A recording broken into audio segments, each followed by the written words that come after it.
Good morning बच्चों। आइए आज हम क्लास 4 का हिंदी रीडर में पाठ 4 जैसे को तैसा का प्रश्न उत्तर करते हैं।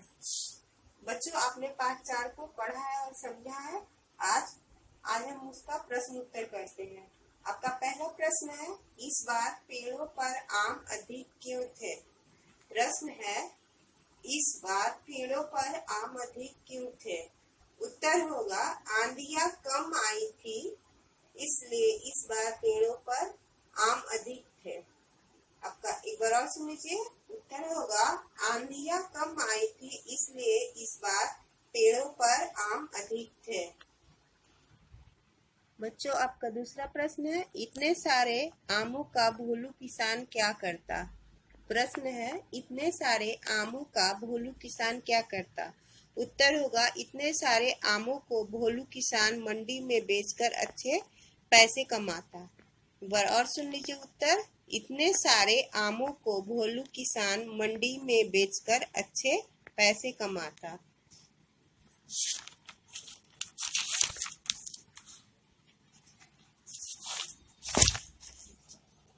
आपका अगला प्रश्न है, साधु पेड़ से क्या कहकर आम तोड़ते थे?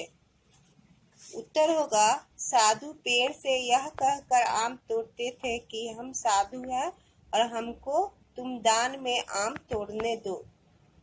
एक बार और इसको सुन लीजिए। साधु पेड़ से क्या कहकर आम तोड़ते थे?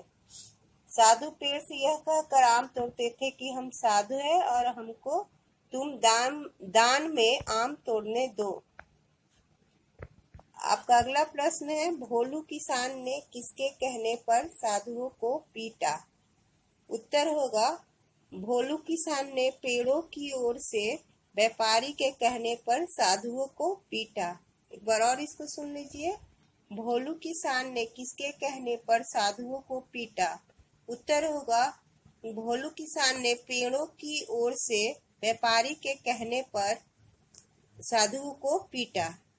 अगला प्रश्न है, इस कहानी से आपको क्या शिक्षा मिली? उत्तर होगा, इस कहानी से हमें यही शिक्षा मिली कि हमें अपनी मेहनत का खाना चाहिए। एक बार और इसको सुन लीजिए। इस कहानी से आपको क्या शिक्षा मिली? उत्तर होगा, इस कहानी से हमें यही शिक्षा मिली कि हमें अपनी मेहनत का खाना चाहिए। तो कुछ शब्दार्थ है बच्चों। पेट पालने का अर्थ होगा गुजारा करना। बौर का अर्थ होगा आम के फूल या मंजरी। धूर्तता का अर्थ होगा चालाकी, कपट। प्रायश्चित का अर्थ होगा पछतावा। अगला है आपका किसने किससे कहा? तुम जाकर पुलिस में रपट लिखाओ। किसने किससे कहा? किसान की पत्नी ने किसान से कहा। अगला है, क्या तू चाहता है कि हम तुझे श्राप दे दें?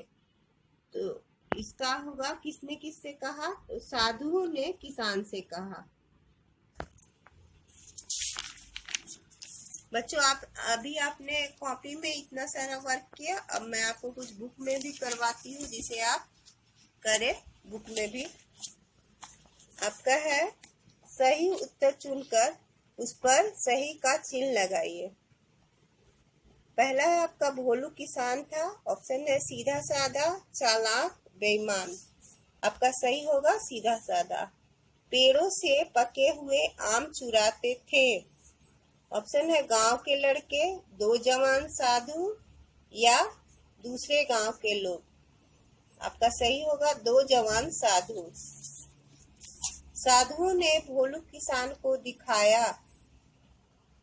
सांप कब है, लाठियों कब है और भगवान कब है? आपका सही होगा सांप कब है। श्राप कब है?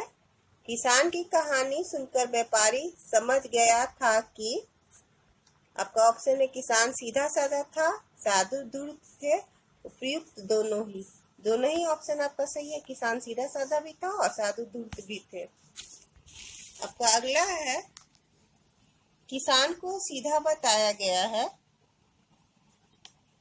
इसके अलावा मनुष्यों के लिए इस्तेमाल होने वाले 5 शब्द लिखिए। तो आपका पहला होगा चालाक, बेईमान, धूर्त, मेहनती और भोला। पके हुए, तीसरा है आपका, पके हुए आम मीठे होते हैं, अब इनका स्वाद बताइए। आपको इन फलों के और जो भी है सब्जी का स्वाद बताना है। पका केला, तो इनका स्वाद होता है मीठा। करेला का स्वाद होता है कड़वा। शहद का स्वाद होता है मीठा। इमली होती है खट्टी खट्टी। पानी स्वादहीन होता है, उसमें कोई स्वाद नहीं होता। और नीम होता है कड़वा। अगला है आपका, साधु शब्द में ओ लगाकर साधु का बहुवचन शब्द बना है साधु हो। नीचे दिए गए शब्दों के बहुवचन शब्द बनाइए। आपको बहुवचन बनाना है इन शब्दों के। किसान का होगा किसानों, टोकरा का होगा टोकरों, सड़क का होगा सड़कों, पेड़ का होगा पेड़ों, गरीब का होगा गरीबों और आम का होगा आमों। आगे है, पाठ में से छोटी ऊ तथा बड़ी ऊ की मात्राओं के 5-5 शब्द ढूंढकर लिखिए। पाठ से ही मैंने इन्हें ढूंढकर लिखा है।